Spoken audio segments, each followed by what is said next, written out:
जैसे ही हजरत उमर पर हमला किया गया, हजरत उमर जमीन पर गिर गए और उन पर हमला करने वाला फिरोज मस्जिद से भागने लगा। लेकिन जैसे ही मुसलमानों ने उसे पकड़ लिया, फिरोज ने उसी खंजर से अपना गला काट दिया, जिसके बाद मुसलमान हजरत उमर को उठाकर उनके घर लेकर आए।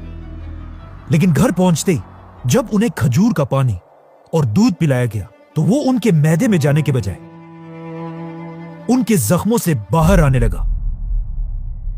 यह देखकर हजरत उमर के डॉक्टर ने उन्हें कहा कि या अमीर अल मोमिनीन, अल्लाह को याद करें, क्योंकि अब आपका जिंदा रहना इम्पॉसिबल है।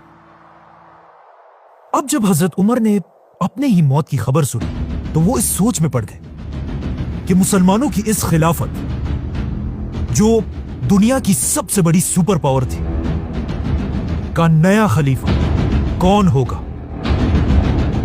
तो अब हजरत उमर से उनके मिनिस्टर्स, जनरल्स और बड़े बड़े सहाबा आकर मिलने लगे और सब मिलकर हजरत उमर को इस्लाम के तीसरे खलीफा के बारे में अपनी राय देने लगे। तो सबसे पहले एक आदमी ने हजरत उमर को अपनी राय दी कि या अमीरुल मोमिनीन, आप दुनिया के इतने बड़े खलीफा हैं और दुनिया का रिवाज यह है कि हर बड़े बादशाह के बाद उसी का बेटा बादशाह बनता है। तो अब आप भी अपने बाद अपने बेटे अब्दुल्ला बिन उमर को मुसलमानों का नया खलीफा बनाए। यह सुनकर हजरत उमर ने उसे देखा और कहा, अल्लाह तुम्हें तबाह करे। अफसोस है तुम्हारी इस सोच पर।